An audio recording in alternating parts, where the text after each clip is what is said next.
ട്രംപിനെ നിങ്ങൾ യൂട്യൂബിലൊക്കെ കാണാം. അദ്ദേഹത്തിൻ്റെ പ്രസംഗങ്ങൾ, അദ്ദേഹത്തിൻ്റെ അഭിനയങ്ങൾ, അദ്ദേഹത്തിൻ്റെ ആൾക്കൂട്ടത്തിൻ്റെ മുമ്പിലുള്ള അഭിമുഖീകരണങ്ങളൊക്കെ എടുത്തു നോക്കിയാൽ നമുക്ക് കാണാം ഒന്നാം തരം കോമാളിയാണ്, ശുദ്ധ കോമാളി. എല്ലാവർക്കും അറിയാം കാശാണ് ട്രംപിനെ പ്രസിഡന്റാക്കിയത്. എന്താ കാര്യം? ലോകത്ത് വിവിധ രാഷ്ട്രങ്ങളിലായി പരന്നു നടക്കുന്ന ട്രംപിൻ്റെ ബിസിനസ് സാമ്രാജ്യം, പണമെല്ലാം നിയന്ത്രിക്കുന്ന ഒരു ലോകത്താണ് നമ്മളിപ്പോൾ ജീവിക്കുന്നത്. പണമുണ്ടോ, കാശുണ്ടോ, കാശുള്ളവൻ എന്തുമാകാം എന്ന നിലയിലേക്ക് വന്നു. കാശുള്ളവൻ അധികാരികൾ കയ്യിലെടുക്കുന്നു. ട്രംപ് 2.5 ലക്ഷം കോടി ഇന്ത്യൻ രൂപ കറൻസി കണക്കാക്കിയാൽ 2.5 ലക്ഷം കോടി രൂപ സ്വന്തമായി ആസ്തിയുള്ള ആളാ. അമേരിക്കയിലെ ഏതാണ്ട് ഏറ്റവും വലിയ പണക്കാരനാണ്. ആര്? ട്രംപ്. ഈ മുതലാളി എങ്ങനെയൊക്കെയോ അമേരിക്കയിൽ അധികാരം പിടിച്ചെടുത്തു. അയാളാണ് എന്നിട്ട് പറഞ്ഞത് ഇസ്രയേലിന് എല്ലാ പിന്തുണയും. പാവപ്പെട്ട ഫലസ്തീനികൾക്ക് ഇന്നും ഒരു രാജ്യമില്ല. ആ ജനങ്ങൾക്ക് എന്നാൽ പൗരാവകാശങ്ങൾ കൊടുത്തില്ല. ഇവിടുത്തെ സംഭവങ്ങളിലേക്ക് ഇതിൻ്റെ സമാനതകളാണ്. രാജ്യത്ത് അവരെ ഏതെങ്കിലും കാരണവശാൽ എങ്ങനെ, അവർക്ക് രാഷ്ട്രമില്ലെങ്കിൽ പോകട്ടെ, അവിടെ അവിടെ ജനിച്ചവർക്ക് പൗരാവകാശം കൊടുക്കണ്ടേ? ഇവിടത്തെ പോലെ ഇന്ന് നാം അഭിമുഖീകരിക്കുന്നത് പോലുള്ള പ്രതിസന്ധി. പൗരാവകാശം നിഷേധിച്ചു ഇസ്രയേൽ. ആ ഇസ്രയേലുമായി ചേർന്ന് അതുപോലെ തന്നെ ഇന്നിപ്പോൾ ആ 2 പേരുമാണ് ദൗർഭാഗ്യവശാൽ നമ്മുടെ രാജ്യത്തിൻ്റെ പ്രധാനമന്ത്രിയുടെ കൂട്ടുകാരന്മാർ. 2 പേരാ.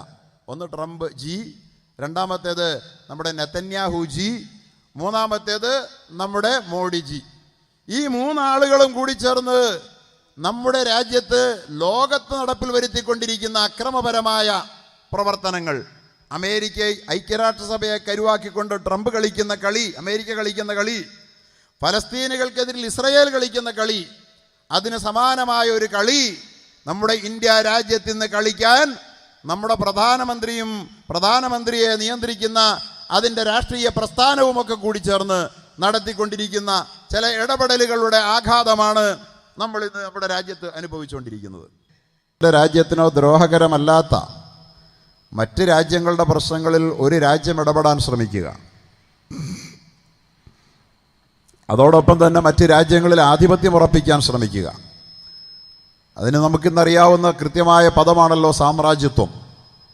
ലോകം മുഴുവൻ തൻ്റെ സാമ്രാജ്യം വ്യാപിപ്പിക്കുക എന്ന ലക്ഷ്യത്തോടെ അമേരിക്കയും ആ അമേരിക്കയ്ക്ക് ആശയസ്രോതസ്സായി വർത്തിക്കുന്ന ഇസ്രയേലും ഒക്കെ ചേർന്നുകൊണ്ട് ലോകത്ത് സൃഷ്ടിച്ചുകൊണ്ടിരിക്കുന്ന മാരകമായ പ്രതിസന്ധികൾ വളരെ ആഴമുള്ളതാണ്.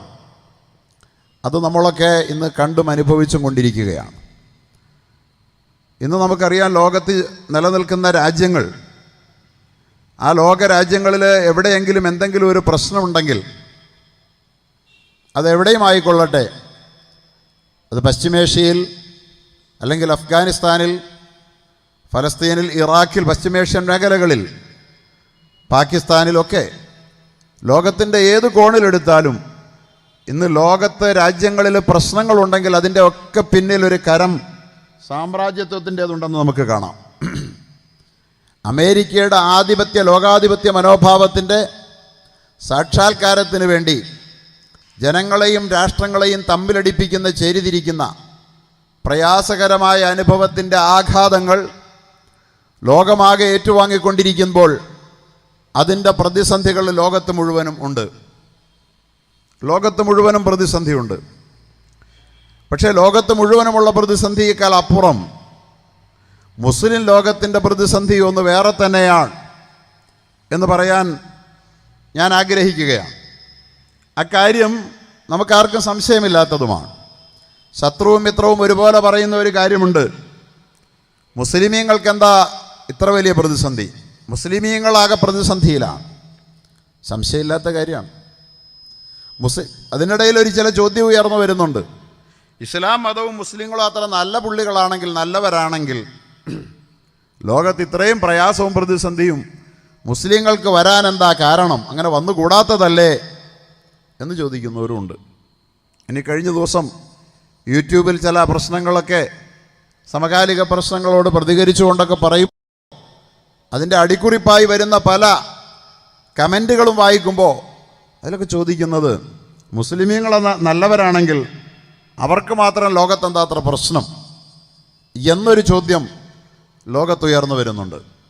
സഹോദരങ്ങളെ, ഇതൊക്കെ ചോദ്യങ്ങളാണ്, ജനങ്ങൾക്ക് സ്വാഭാവികമായും തോന്നിപ്പോകുന്ന ചില ചോദ്യങ്ങളാണ്. ചില ആളുകൾ ബോധപൂർവം ആ ചോദ്യങ്ങളെ ലോകത്തിൻ്റെ മുമ്പിൽ ഉയർത്തി വിടാൻ ശ്രമിക്കുന്നുമുണ്ട്. ഒരു കാര്യം വളരെ വ്യക്തമായി പറയാൻ ആഗ്രഹിക്കുകയാണ്. ലോകത്ത് ഇന്ന് ഒരു ഏകധ്രുവ ലോകം കെട്ടിപ്പടുക്കപ്പെട്ടിരിക്കുന്നു. അമേരിക്കൻ സാമ്രാജ്യത്വം അവൻ്റെ ലോകമേധാവിത്വം മറ്റ് രാഷ്ട്രങ്ങളെ കൊണ്ട് ഐക്യരാഷ്ട്രസഭയിലൂടെ അടിച്ചേൽപ്പിച്ചിരിക്കുന്നു. തൻ്റെ ഇഷ്ടത്തിന് വിരുദ്ധമായതൊന്നും ലോകത്ത് നടന്നുകൂടാ. ഐക്യരാഷ്ട്രസഭയിൽ വീറ്റോ പവർ ഉപയോഗിക്കുന്നു. വീറ്റോ പവർ ഉപയോഗിക്കുകയാണ്.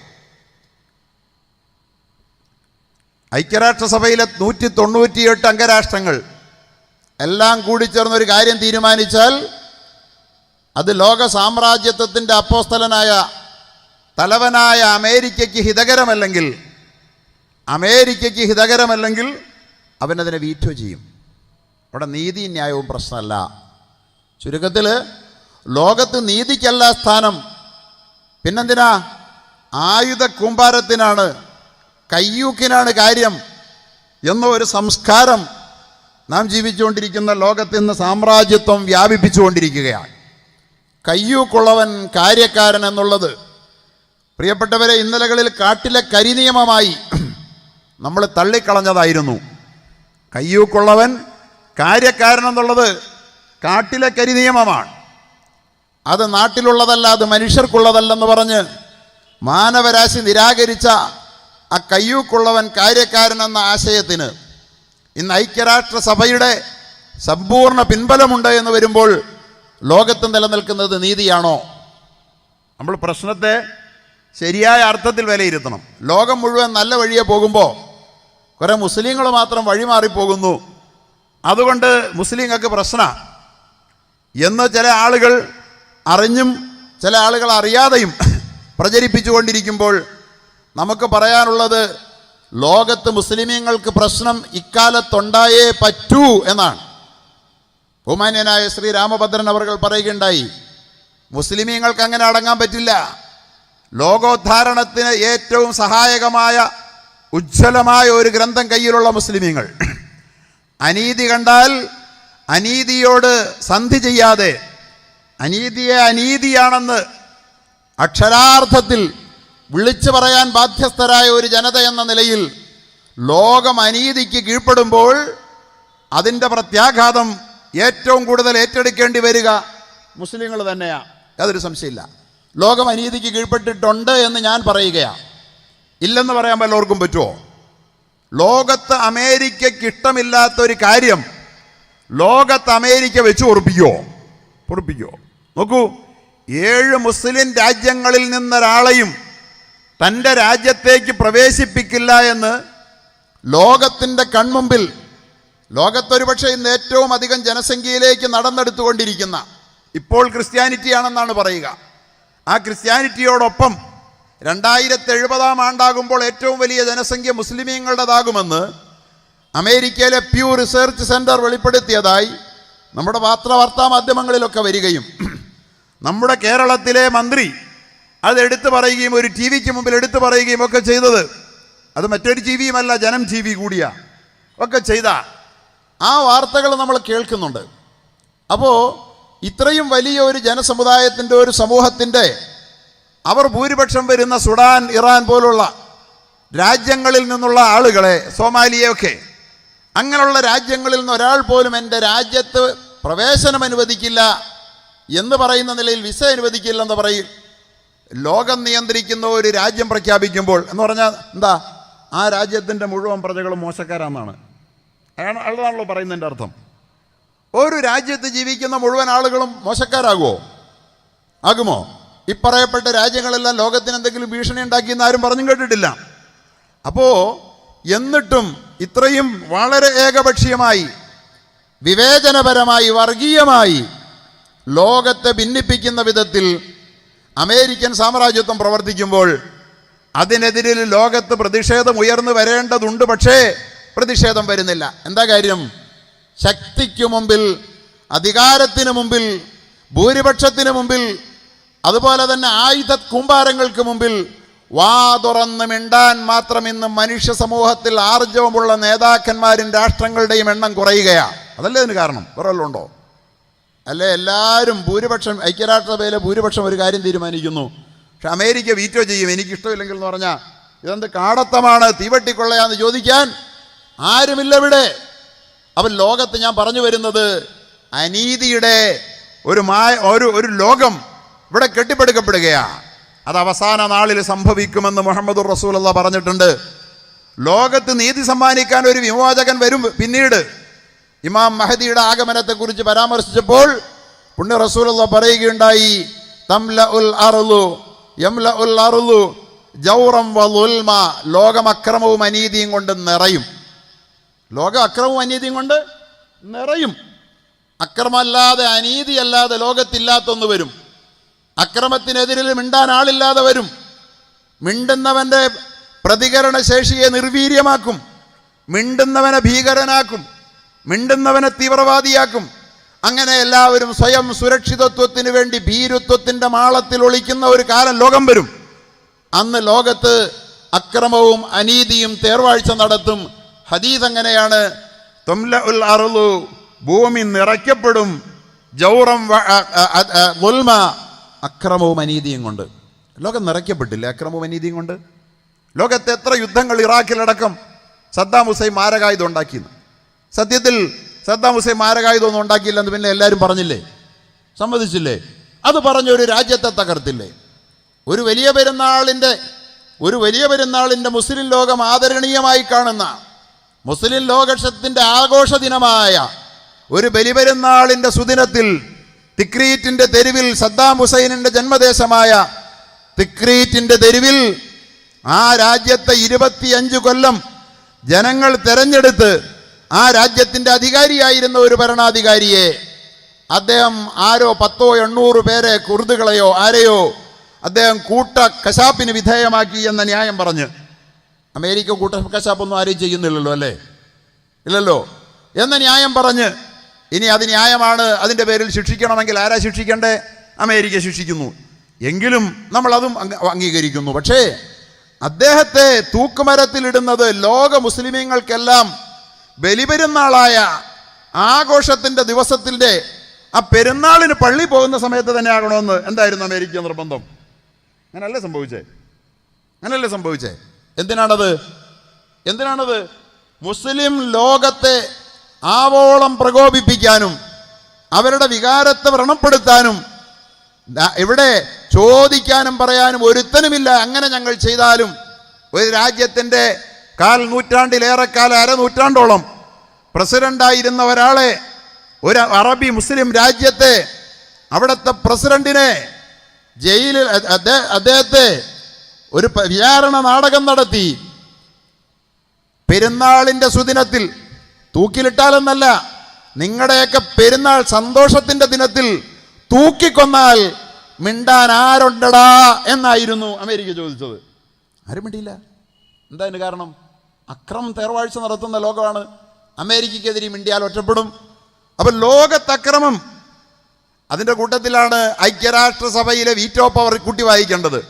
നമ്മുടെ രാജ്യത്തിൻ്റെ ഒക്കെ പ്രതിനിധികൾ ഐക്യരാഷ്ട്രസഭയിൽ പോയിട്ട് അവരെല്ലാം എടുത്ത നിലപാടിനെതിരിൽ അമേരിക്ക UN-ൽ US ഒരു തീരുമാനം എടുക്കുമ്പോൾ ഇതെന്ത് ജനാധിപത്യമാണ്? ഇപ്പം എല്ലാവരും ജനാധിപത്യത്തിന് വേണ്ടിയല്ലേ? ജനാധിപത്യത്തിനെതിരിൽ ആരെങ്കിലും മിണ്ടിയാൽ അവൻ തീവ്രവാദിയാണല്ലോ. നമ്മളാരും ജനാധിപത്യത്തിനെതിരെ പറയാറുമില്ല. നമുക്കാർക്കും ജനാധിപത്യത്തോട് സ്നേഹം തന്നെയാണ്. പക്ഷേ ജനാധിപത്യത്തിനുണ്ടൊരു ദോഷം. ജനത്തിൻ്റെ ആധിപത്യമാണ് ജനാധിപത്യമെങ്കിൽ ജനം നല്ലവരാകുമ്പോഴേ ജനാധിപത്യം നന്നാവുള്ളൂ. നല്ല ജനമുള്ളിടത്തെ ജനാധിപത്യം നന്നാവൂ. ജനം ഭീകരന്മാരായാൽ ജനാധിപത്യം ഭീകരമാകും. ജനം വർഗീയവാദികളായാൽ ജനാധിപത്യം വർഗീയമാകും. ജനം കൊള്ളരുതാത്തവരായാൽ ജനാധിപത്യം മോശമായി മാറും. ദൗർഭാഗ്യവശാൽ ഏതാണ്ട് ആ വഴിയിലൂടെയാണോ നമ്മുടെ രാജ്യം പോലും പൊയ്ക്കൊണ്ടിരിക്കുന്നത് എന്ന് പേടിക്കേണ്ട ഒരു സാഹചര്യമുണ്ട്. അള്ളാഹു കാക്കുമാറാകട്ടെ എന്ന് നമുക്ക് പറയാനുള്ളൂ. ഇപ്പം ഞാൻ പറഞ്ഞത് ലോകത്തക്രമം നടക്കുകയാണ്. ഇതിനോട് ആരാ പ്രതികരിക്കുന്നത്? ഇതിനോട് പ്രതികരിക്കുന്നത് ഏതാനും ചില കോണുകളിൽ ചില മുസ്ലിം രാജ്യങ്ങളോ ചില മുസ്ലിം നേതാക്കന്മാരോ ചില മുസ്ലിം സ്ഥാപനങ്ങളോ ഒക്കെയാകുമ്പോൾ മുസ്ലിമീങ്ങളെ ഭീകരരാക്കി അവതരിപ്പിച്ച് അവരെ തകർക്കാൻ വേണ്ടിയിട്ട് എല്ലാ ശ്രമങ്ങളും അമേരിക്ക നടത്തുന്ന വളരെ ഭീകരമായ ഒരു ലോക സാഹചര്യം. ഇത് പ്രതിസന്ധിയാണ്. ആ പ്രതിസന്ധി ഇറാഖിലേക്ക് വരുമ്പോൾ, അത് ഫലസ്തീനിലേക്ക് നീളുമ്പോൾ, 70 കൊല്ലമായി ഫലസ്തീനികൾക്ക് രാജ്യം നഷ്ടപ്പെട്ടിട്ട് അവർക്ക് രാജ്യമില്ല. ഫലസ്തീൻ എന്നൊരു രാഷ്ട്രമില്ല. രാജ്യം പിടിച്ചെടുത്തവന് പതിച്ചു കൊടുത്തു, അല്ലെങ്കിൽ പതിച്ചു കൊടുത്തു ഇസ്രയേലിന്. അതല്ലേ ഇപ്പോഴും പിടിച്ചെടുത്ത് പതിച്ചു കൊടുക്കലൊക്കെയാണ് നമ്മുടെ രാജ്യത്ത് നടക്കുന്നത്. അതാണ് ഇതൊക്കെ. ഇങ്ങനെ നടക്കുമ്പോൾ രാജ്യം നഷ്ടപ്പെട്ടവർ പ്രതിഷേധിക്കും. അത് പ്രതിസന്ധിയാണ് ഇവിടെ. എന്നിട്ട് പ്രതിസന്ധി സൃഷ്ടിച്ചവൻ തന്നെ ചോദിക്കുക, നിങ്ങൾക്ക് എന്താ പ്രതിസന്ധി എന്ന്. പ്രതിസന്ധി നിങ്ങൾക്കല്ലേ ഉള്ളൂ എന്ന് അല്ലേ? ഇന്ത്യ രാജ്യത്ത് ബ്രിട്ടീഷുകാരൻ ഭരിച്ചപ്പോൾ ഇന്ത്യ രാജ്യം അതിനെതിരിൽ സ്വാതന്ത്ര്യ സമരം നടത്തിയില്ലേ? ആ സ്വാതന്ത്ര്യ സമരം നടത്തിയപ്പോൾ മഹാനായ നമ്മുടെ ഗാന്ധിജി ഇവിടെ പറഞ്ഞല്ലോ, ജാതി മതഭേദങ്ങൾക്ക് അതീതമായി നമ്മുടെ രാജ്യത്തെ യോജിപ്പിച്ച് നിർത്തിയ ആ മാതൃകാ പുരുഷൻ. അതുപോലെ തന്നെ ജവഹർലാൽ നെഹ്റു. അവരൊക്കെ മതമേതാ നമുക്കറിയാം, മുസ്ലിമൊന്നുമല്ല. ഗാന്ധിജി നല്ല ഒന്നാം തരം സനാതന ഹിന്ദുവാണ്. ജവഹർലാൽ നെഹ്റു പണ്ഡിറ്റാണ്, കാശ്മീരി പണ്ഡിറ്റാ. പക്ഷെ ജവഹർലാൽ നെഹ്റുവിൻ്റെ മതം നമുക്ക് പ്രശ്നമല്ല. ജവഹർലാൽ നെഹ്റുവിനെ നമ്മൾ ഇന്നും സ്നേഹിക്കുക. ഒരു മുസ്ലിമിനോട് ചോദിക്കട്ടെ, കോൺഗ്രസ്സുകാരനൊന്നും ആകണമെന്നില്ല, ജവഹർലാൽ നെഹ്റുവിനോട് ഇഷ്ടമാണോ എന്ന് ചോദിച്ചാൽ അവൻ പറയും ജവഹർലാലിനെ നമുക്കിഷ്ടമാണ്. ഗാന്ധിജി എന്ന രാഷ്ട്രപിതാവിന് ഇഷ്ടമാണോ? ഗാന്ധിജി എന്ന രാഷ്ട്രപിതാവിന് ഇഷ്ടമാണ്. ആർക്കാ ഇഷ്ടമല്ലാത്ത? ഇവിടെ നമുക്ക് വർഗീയതയില്ല. പക്ഷേ അങ്ങനെയുള്ള അവരെല്ലാവരും ഒരുമിച്ച് നിന്നുകൊണ്ട് പൊരുതി. അന്ന് നമുക്ക് കുറേ പ്രതിസന്ധി വന്നു. ശത്രുവിനെ പുറത്താക്കാൻ, വിദേശ ആക്രമിയെ പുറത്തേക്ക് അയക്കാൻ നമുക്ക് പ്രതിസന്ധി ഉണ്ടായി. അതുപോലത്തെ പ്രതിസന്ധി ഫലസ്തീനികൾക്കുണ്ട്, അതുപോലത്തെ പ്രതിസന്ധി ഇറാഖികൾക്കുണ്ട്, അതുപോലത്തെ പ്രതിസന്ധി അഫ്ഗാനികൾക്കുണ്ട്. പ്രതിസന്ധികളുടെ പരിഹാരം ചർച്ച ചെയ്യുമ്പോൾ എല്ലാ പ്രതിസന്ധിയും നമ്മൾ ആലോചിക്കണം. മുസ്ലിം ലോകത്തിന് പ്രതിസന്ധി വരുന്നു എന്നും പറഞ്ഞ് അത് മുസ്ലിം ലോകത്തിൻ്റെ ഇസ്ലാമിൻ്റെ തകരാറാണെന്ന് വിലയിരുത്താൻ ശ്രമിക്കുന്നവരെ, പ്രതിസന്ധിയാണെന്ന് വരുത്തി തീർക്കാൻ ശ്രമിക്കുന്നത് പ്രതിസന്ധി ഉണ്ടാക്കുന്നവരാണ്. പ്രതിസന്ധി ഇല്ലെന്നല്ല, ഈ പ്രതിസന്ധി ഇസ്ലാമിന് പുത്തരിയുമല്ല, മുസ്ലിമീങ്ങൾക്ക് ഈ പ്രതിസന്ധി പുത്തരിയല്ല എന്നേ ഞാൻ പറയാൻ ആഗ്രഹിക്കുന്നുള്ളൂ. അത് പറയാൻ വേണ്ടിയാ. അഫ്ഗാനിസ്ഥാനിൽ പ്രതിസന്ധിയായി ഇപ്പോഴും അതെ. അഫ്ഗാനിസ്ഥാനിൽ പ്രതിസന്ധിക്ക് എന്താ കാര്യം? അവിടെ ആദ്യം റഷ്യൻ ചെമ്പട കയറി, എന്നിട്ട് അവിടെ അധികാരം പിടിപ്പിറക്കി. നജീബുള്ള വന്നു. നജീബുള്ള ആ രാജ്യത്തേക്ക് നജീബുള്ളയെ ഉപയോഗിച്ച് സോവിയറ്റ് റഷ്യ ഇടപെട്ടു. സോവിയറ്റ് റഷ്യ ഇടപെട്ടപ്പോൾ അവർക്കെതിരിൽ അമേരിക്ക താലിബാൻ ആയുധം കൊടുത്ത് വളർത്തിയില്ലേ? താലിബാനെ സൃഷ്ടിച്ചു. താലിബാൻ എന്ന് പറഞ്ഞ വിദ്യാർത്ഥികൾ, അവിടുത്തെ സ്റ്റുഡൻസ്, ഇസ്ലാമിക് സ്റ്റുഡൻസ്, മതവിദ്യാർത്ഥികൾക്ക് ആയുധം കൊടുത്ത് താലിബാനെ വളർത്തി. താലിബാന്റെ കയ്യിൽ ആയുധം കിട്ടിയത് അമേരിക്കയുടെ ആയുധം. പക്ഷേ സോവിയറ്റ് യൂണിയനെ ഇറക്കി വിടാൻ ആയുധം കൊടുത്തു. സോവിയറ്റ് യൂണിയൻ പോയി കഴിഞ്ഞപ്പോൾ, സോവിയറ്റ് യൂണിയൻ ഇറക്കി വിട്ടപ്പോൾ അവിടെ സഹായത്തിലെത്തിച്ചേർന്ന അമേരിക്കൻ പട്ടാളം അവിടെ നിലയുറപ്പിച്ചപ്പോൾ, ഞങ്ങളുടെ രാജ്യം ഞങ്ങൾക്ക് വേണം, നിങ്ങൾ വേണം പുറത്തെന്ന് പറഞ്ഞപ്പോൾ അമേരിക്കയുടെ സാമ്രാജ്യത്വം അവർക്കെതിരിൽ തിരിസന്ധിയായി.